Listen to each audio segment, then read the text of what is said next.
ओम शांति। 3 अक्टूबर 2022 के ईश्वरीय महावाक्य। पहले एक नजर मुरली के मुख्य पॉइंट पर। बाबा ने कहा, ब्रह्मा द्वारा तुमको बहुत अच्छे अच्छे ज्ञान के गोले दे रहा हूँ, तो तुम मनुष्यों को अच्छी तरह से शंख ध्वनि करो कि गीता का पाठ फिर से बज रहा है और हेवनली डीटी किंगडम स्थापन हो रही है। बाबा कहते हैं कि हमको ज्ञानी तू आत्मा से प्यार है। ध्यानी को साक्षात्कार की इच्छा रहती है। जो सारा दिन बाबा बाबा करते रहेंगे उनको तो ज्ञानी कहेंगे। यह जो हम सो का मंत्र है वह अभी का है। शिव बाबा को याद करने से ताकत मिलती है। लाडले बच्चे, भला सब कुछ कामकाज करो, सिर्फ बुद्धि से बाप को याद करना है। समझते हैं हम जन्म मरण से छूट जाए, मोक्ष मिल जाए, परंतु हमेशा के लिए कोई छूट नहीं सकते। यह अनादि बना बनाया ड्रामा है। और फिर बाबा ने कहा, जगन्नाथपुरी में चावल का हंडा चढ़ाते हैं तो उनके पूरे 4 भाग हो जाते हैं। यह दुनिया है ही 4 युगों का ड्रामा। उनके आदि मध्य अंत को तुम ही जानते हो। यह खेल है। बाबा कहते हैं, योग अग्नि से तुम्हारे पाप आप पे ही विनाश हो जाएंगे। मैं कुछ नहीं करता हूँ। तुम अपने पुरुषार्थ से राजा ही पाते हो। राजा जनक का मिसाल है ना। 1 घड़ी आधी घड़ी, इसमें अमृत वेला अच्छा है। स्नान भी अमृत वेले किया जाता है। एक बार मुरली सुनकर फिर यह पॉइंट रिपीट करते रहो। और फिर लास्ट में बाबा ने कहा, तुम कहते हो हम ब्राह्मण हैं, तो फिर क्यों नहीं सब कुछ ट्रांसफर कर देना चाहिए। बाबा की सर्विस में लग जाने से तुम कभी भूख नहीं मरेंगे। ऐसी कोई यूनिवर्सिटी नहीं जहां मनुष्य से देवता बनो। तुम्हारी है गॉडली स्टूडेंट लाइफ। तुम पास होकर ट्रांसफर हो जाएंगे। और अब सुनते हैं महावाक्यों को विस्तार से। मुरली का सार। मीठे बच्चे, तुम हो रूहानी योद्धे। तुम्हें बाप से बहुत बड़े बड़े ज्ञान के गोले मिले हैं, जिनसे माया दुश्मन पर जीत पानी है। प्रश्न है, किस राज को समझने से तुम बेफिक्र बादशाह बन गए हो। उत्तर है, सारे ड्रामा के राज को समझने से बेफिक्र बादशाह बन गए। अभी तुम्हें पता है कि हम पुराना हिसाब किताब चुकतू करके 21 जन्मों के लिए ज्ञान योग से अपनी झोली भर रहे हैं। हम शिव बाबा के पोतरे, ब्रह्मा बाबा के बच्चे हैं, तो फिक्र किस बात की करें। गीत है, तकदीर जगा कर आई हूँ, नई दुनिया बसा कर आई हूँ। ओम शांति। बाप बैठ समझाते हैं, मेरे लाडले बच्चे, तुम गुप्त सेना हो और तुम बच्चों को ज्ञान का बारूद, बड़े बड़े ज्ञान के गोले मिल रहे हैं। तुम जानते हो, यह वही गीता का एपिसोड अर्थात वही ड्रामा का पार्ट फिर से बज रहा है। एक गीता शास्त्र ही है जिसका महाभारत लड़ाई से कनेक्शन है।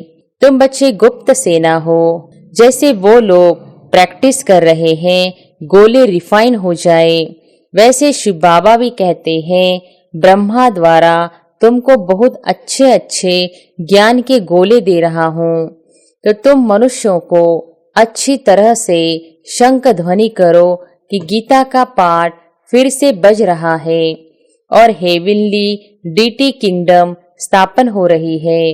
तुम बच्चे अपने लिए राजा स्थापन कर रहे हो। वह सेना मेहनत करती है राजा रानी के लिए। तुम अपने लिए ही माया पर जीत पहन 21 जन्मों की बादशाही लेते हो। 5000 वर्ष पहले मुहाफिक। यह तो तुम्हारी बुद्धि में है कि बरोबर हम अपनी तकदीर बना रहे हैं। वह तो अल्पकाल के लिए बड़ी तनख्वाह लेते हैं। यहाँ तुम हर एक अपने लिए 21 जन्मों की प्रारब्ध बनाते हो। तुम मम्मा बाबा से भी ऊंच जा सकते हो, परंतु विवेक कहता है मम्मा बाबा से ऊंच कोई जा नहीं सकता है। भले सूर्य चांद को ग्रहण लगता है, परंतु टूट नहीं सकते। सितारे तो टूट पड़ते हैं। बाबा कहते हैं मेरे लाडले बच्चे, मैं तुम बच्चों को क्यों नहीं याद करूंगा। ऐसे सिकीलते बच्चे क्यों नहीं याद आएंगे। परंतु अनुभव कहता है बच्चे बाप को याद करना भूल जाते हैं। अपने को सजनी समझने से भी बच्चे समझेंगे तो जास्ती ताकत मिलेगी, क्योंकि सजनी तो हाफ पार्टनर है साजन के साथ। बच्चे तो बाप के फुल वारिस हो जाते हैं। इसलिए बाबा कहते हैं कि हमको ज्ञानी तो आत्मा से प्यार है, ध्यानी को साक्षात्कार की इच्छा रहती है, जो सारा दिन बाबा बाबा करते रहेंगे, उनको तो ज्ञानी कहेंगे। बाबा को ज्ञान का बहुत शौक है। अभी तुम्हें ज्ञान के गोले मिल रहे हैं, यह नई बात है ना। ध्यान में बहुत साक्षात्कार आदि करते हैं, परंतु उनको ज्ञान कुछ नहीं मिलता है। बाबा ऐसे भी नहीं कहते ध्यान खराब है। भक्ति मार्ग में साक्षात्कार होता है तो खुश हो जाते हैं, परंतु मुक्ति धाम में जा नहीं सकते। बाबा कहते हैं तुम मेरे धाम में आने वाले हो, तुम जानते हो इस ज्ञान से हम भविष्य प्रिंस बनेंगे। देवताएं यहाँ तो है नहीं जो इन आंखों से देखे, चित्र तो है ना। कृष्ण को तुम देखते हो, वहां प्रिंस प्रिंसेस की रास विलास होती है, अथवा बाल लीला भी देखते हैं, परंतु महारानी कब बनेंगे, कब वह प्रिंस मिलेगा, वह तो पता ही नहीं है। बाबा साक्षात्कार कराते हैं कि निश्चय हो जाए कि हम भविष्य महारानी बन रहे हैं। ज्ञान से भी समझ सकते हैं कि वहां हमारी आत्मा और शरीर दोनों पवित्र होंगे। यह जो हम सो का मंत्र है वह अभी का है। शिव बाबा को याद करने से ताकत मिलती है। हातम ताई का खेल दिखाते हैं, मुलहरा डालते थे तो माया उड़ जाती थी। बाबा खुद कहते हैं हे लाडले बच्चे, भला सब कुछ कामकाज करो, सिर्फ बुद्धि से बाप को याद करना है। तुम्हारा है एक परम धाम। वो लोग यात्रा पर जाते हैं तो बहुत फिरते रहते हैं। चारों ही धाम बुद्धि में होंगे। तुम्हारी बुद्धि में सिर्फ एक परम धाम है। कोई से पूछो तुम क्या चाहते हो, कहेंगे मुक्ति। सन्यासी भी शांति के कारण घर बार छोड़ते हैं, जंगल में जाते हैं, समझते हैं हम जन्म मरण से छूट जाए, मोक्ष मिल जाए, परंतु हमेशा के लिए कोई छूट नहीं सकते। यह अनादि बना बनाया ड्रामा है। इस ड्रामा के राज को कोई जानते नहीं। क्रिएटर, डायरेक्टर, प्रिंसिपल, एक्टर को नहीं जानते। तुम जानते हो इस ड्रामा के पूरे 4 भाग हैं। ऐसे नहीं, सत्युग की आयु लंबी है। जगन्नाथपुरी में चावल का हंडा चढ़ाते हैं तो उनके पूरे 4 भाग हो जाते हैं। यह दुनिया है ही 4 युगों का ड्रामा। उनके आदि मध्य अंत को तुम ही जानते हो। यह खेल है। हम ही देवी देवताएं राज्य करते थे, फिर हमने ही हराया, फिर हम जीत पा रहे हैं। 5000 वर्ष की बात है। यहाँ हर एक अपने लिए पुरुषार्थ करते हैं। जितना जो आप समान बनाएंगे उनको बाबा फिर इनाम भी देते हैं। बाबा कहते हैं योग अग्नि से तुम्हारे पाप आप पे ही विनाश हो जाएंगे। मैं कुछ नहीं करता हूँ, तुम अपने पुरुषार्थ से राजा ही पाते हो। राजा जनक का मिसाल है ना। इसको कहा जाता है साक्षात्कार। तुम जानते हो हम जीवन मुक्ति में जाने के लिए पुरुषार्थ कर रहे हैं, जिसमें ज्ञान की दरकार है। मुक्ति में हमको ठहरना नहीं है, हमारा ऑलराउंडर पार्ट है। जैसे रेल में तुम आते हो तो वाया अहमदाबाद करते हो ना, हमको भी जीवन मुक्ति में जाना है वाया मुक्ति। घड़ी घड़ी परमधाम को याद करो, उन स्कूलों में 5-6 घंटा पढ़ते हैं, यहाँ इतना नहीं पढ़ सकते। इसलिए कहा है कि 1 घड़ी आधी घड़ी। इसमें अमृत वेला अच्छा है। स्नान भी अमृत वेले किया जाता है। एक बार मुरली सुनकर फिर यह पॉइंट्स रिपीट करते रहो।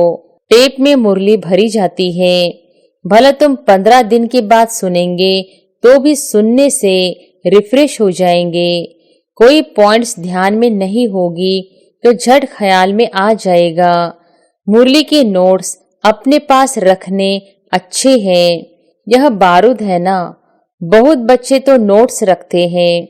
जैसे बैरिस्टर, सर्जन लोग अपने पास भी बहुत किताब रखते हैं। जो बहुत किताब पढ़े होते हैं वह अच्छी दवाई देते हैं। कोई तो अच्छी रीति नोट्स भी लेते हैं, कोई नोट्स भी नहीं ले सकते। बाबा कहेंगे यह भी तुम्हारा कर्म बंधन है, वह भी उनके ही विकर्म है। तुम बच्चे जानते हो हमारी राजधानी स्थापन हो रही है। जैसे पहले अंग्रेज आए तो व्यापार के लिए, परंतु व्यापार करते करते देखा यह तो आपस में लड़ते झगड़ते हैं, तो क्यों न हम अपना लश्कर बनाकर राज्य ले लेवे। तुम्हारे लिए तो बहुत सहज है, कोई को मारने करने की बात नहीं। तुम योग बल से राज्य भाग्य लेते हो।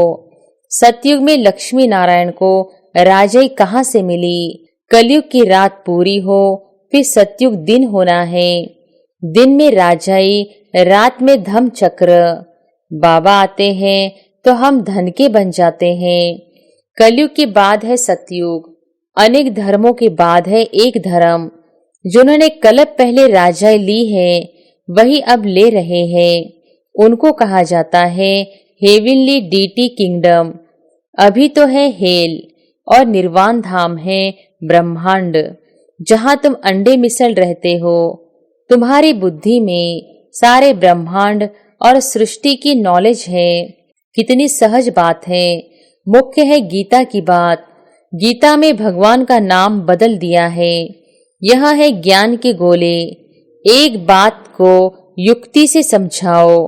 इस समय सब दुबन दलदल में फंसे हुए हैं।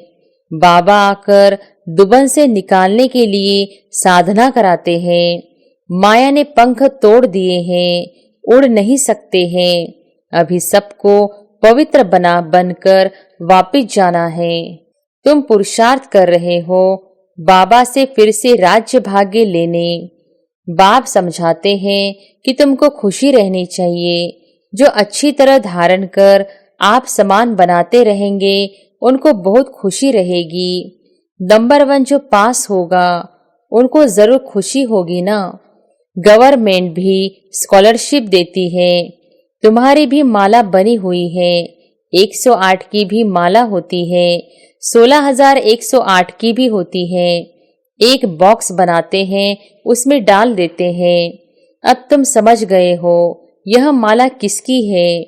रुद्राक्ष की माला किसको कहा जाता है। पहले है ब्रह्मा की माला। बाप रचना रच रहे हैं ना।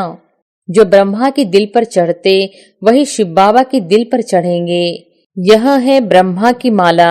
सब बच्चे हैं ना, तो पहले उनकी माला फिर रुद्र माला बननी है, फिर जाकर विष्णु के गले में पिरोएंगे।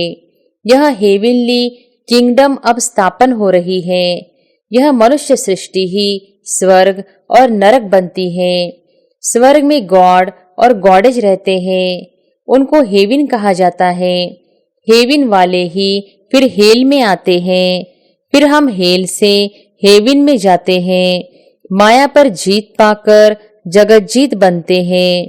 तुम कहेंगे कि हमने यह पाठ अनेक बार बजाया है। कोई कहे क्या सिर्फ तुम ही स्वर्ग देखेंगे, हम स्वर्ग नहीं देखेंगे। बोलो सब थोड़ी ही वहां जा सकते हैं, इम्पॉसिबल है।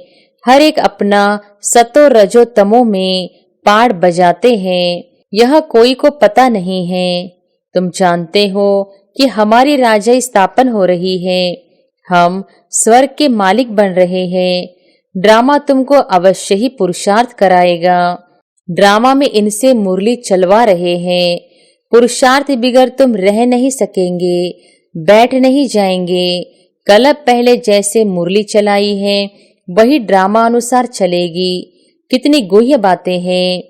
ड्रामा को रिपीट जरूर होना है। हम तो बेफिक्र बादशाह हैं।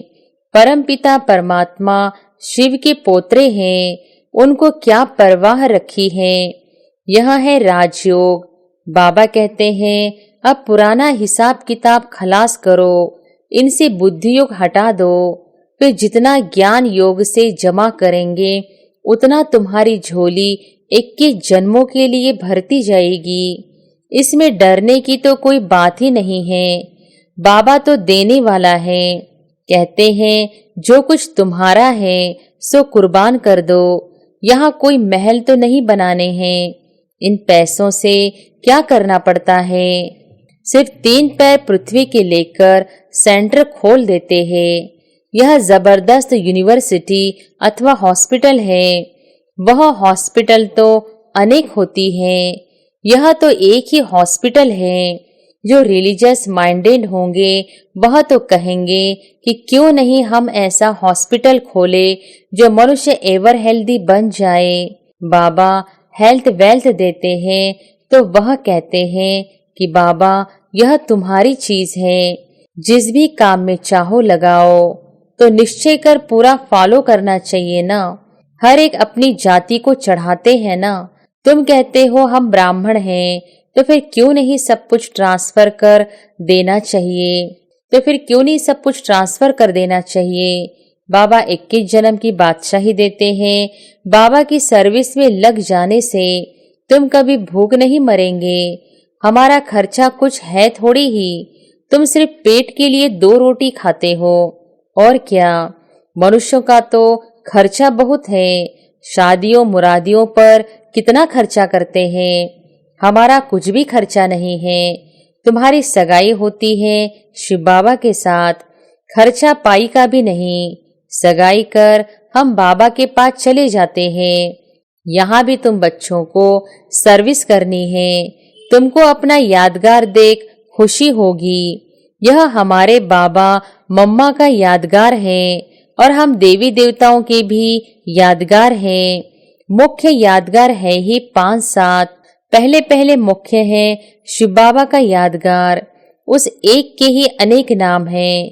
फिर है सूक्ष्म वतनवासी ब्रह्मा विष्णु शंकर के यादगार।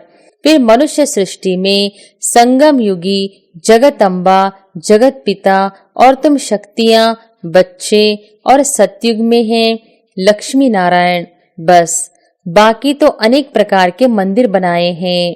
उसमें कितना भटकना पड़ता है। तुम सब बातों से छूट जाते हो और कितना खुशी में रहते हो। ऐसी कोई यूनिवर्सिटी नहीं जहां मनुष्य से देवता बने। तुम्हारी है गॉडली स्टूडेंट लाइफ। तुम पास होकर ट्रांसफर हो जाएंगे। अच्छा, मीठे मीठे सिके लधे बच्चों प्रति माता पिता बाप दादा का याद प्यार और गुड मॉर्निंग। रूहानी बाप की रूहानी बच्चों को नमस्ते। धारणा के लिए मुख्य सार। पहली पॉइंट, अमृत वेले मुरली सुनकर फिर पॉइंट रिपीट करनी है। मुरली के नोट्स जरूर लेने हैं। खुशी में रहने के लिए आप समान बनाने की सेवा करनी है। ब्रह्मा बाप के दिल पर चढ़ने के लिए ज्ञान योग में तीखा बनना है। नंबर 1 पास होकर स्कॉलरशिप लेनी है। वरदान है, ड्रामा में समस्याओं को खेल समझ एक्यूरेट पार्ट बजाने वाले हीरो पार्टधारी भव। ड्रामा में समस्याओं को खेल समझ एक्यूरेट पार्ट बजाने वाले हीरो पार्टधारी भव। हीरो पार्टधारी उसे कहा जाता जिसकी कोई भी एक्ट साधारण न हो, हर पार्ट एक्यूरेट हो। कितनी भी समस्याएं हो, कैसी भी परिस्थितियां हो, किसी के भी अधीन नहीं। अधिकारी बन समस्याओं को ऐसे पार करे जैसे खेल खेल में पार कर रहे हैं। खेल में सदा खुशी रहती है, चाहे कैसा भी खेल हो। बाहर से रोने का भी पार्ट हो, लेकिन अंदर रहे कि यह सब बेहद का खेल है। खेल समझने से बड़ी समस्या भी हल्की बन जाएगी। स्लोगन है, जो सदा प्रसन्न रहते हैं वही प्रशंसा के पात्र हैं। जो सदा प्रसन्न रहते हैं वही प्रशंसा के पात्र हैं। अच्छा, ओम शांति।